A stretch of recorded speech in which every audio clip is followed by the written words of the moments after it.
Let's just start. First up, the last place goes to Hanami. Jujutsu Kaisen may be known for having the vilest, most depraved villains, but Hanami is a pathetic excuse of a bad person. Not only do they fight with plants, they are named after one and were created for the love of Mother Nature. All they want to do is eradicate the species that defiles nature, and I see absolutely nothing wrong with that. Not a branch of villainy in this beauty.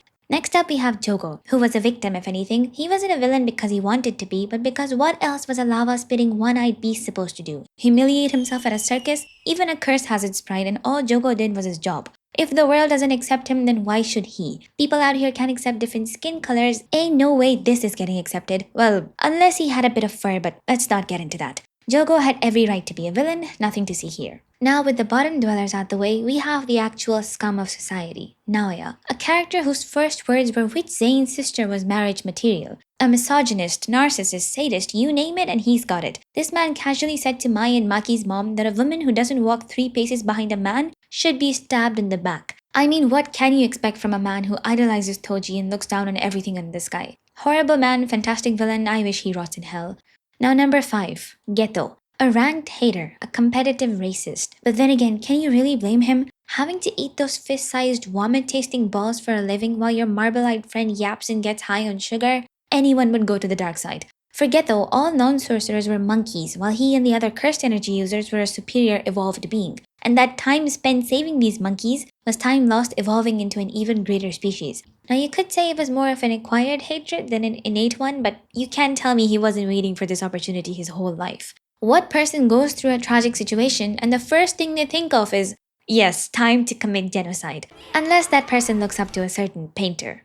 Moving on to the villainest villain to ever villain, Mahito, who was created purely out of hatred. This man gets a kick out of seeing humans explode, dismember, and get turned into mush. For him, killing is the same as eating or breathing, which is why he is the perfect villain. No tragic backstories, no noble cause, just mass murder, which he sugarcoats in lip service. Oh, your friend died? What is death but a temporary parting of souls? He is the type of person that yells do a backflip to someone trying to jump off. There is no fixing him. And not gonna lie, when he's not killing people, he's pretty fun to watch. I mean, you never know what he's gonna do next. He is Gege's impulsive thoughts all at once.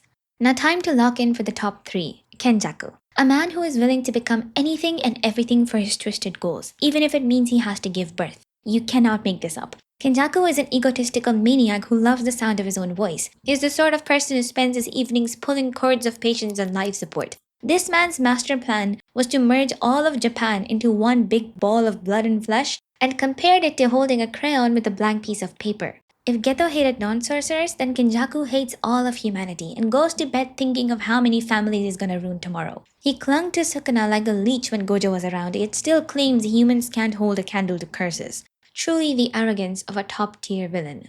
Now, if Kenjaku is the mother of curses, Sukuna is undeniably the father. He knew what he was in his mother's womb, a scum of the lowest, most despicable kind, that even the talk no jutsu fails to work on. This creature's first words were, "Where are all the women and children?" He treated the earth like a slaughterhouse, with us humans role-playing as chickens and cows. Sukuna's greed knew no bounds, and anything weaker than a potential man here was on sight. If you saw Sukuna in the wild, it wasn't about if he would kill you, but when. Being Gege's favorite child, Sukuna's only weakness was the shonen tag in the series, otherwise he was the real main character. And I'm pretty sure Gege had scraps of endings where Sukuna wins the final fight, but alas, the power of friendship had to win.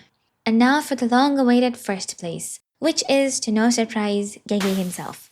There can be no greater villain than a man who keeps the world at the edge of their seats, giving them false hopes of a greater tomorrow, only to have his characters die a dog's death. Not only did this one-eyed cat create female characters as exclusive plot sacrifices, he made sure no one got anything less than lifelong PTSD. He even went as far as to pretend to be a woman to troll his already traumatized fandom. When asked about why Gojo lost to Sukuna, this man starts with a "I think" about the manga he wrote with his own hands, and says, oh, he just got too cocky, which is a blatant excuse if anything, knowing he's infamous for hating on Gojo, saying he was too strong, and calling 2020 a good year when Gojo was sealed, or saying he has no personality. Like, are you not the one writing the character?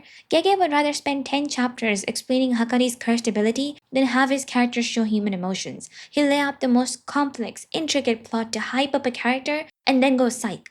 No one has made Yuji suffer more than Gege has. That even now as the main story has ended, that at least the suffering continued by making Yuji age slower so that he can see all the people he's ever loved slowly die before him. Someone please take away his pen. We cannot let Mappa animate yet another tragedy. At this rate, we'll have actual cursed energy around us. Lobotomy Kaisen is not too far from reality. Gege's villainy goes so beyond fiction that I forgot I was doing a ranking video here. Anyways, that would be all. No one is topping Gege.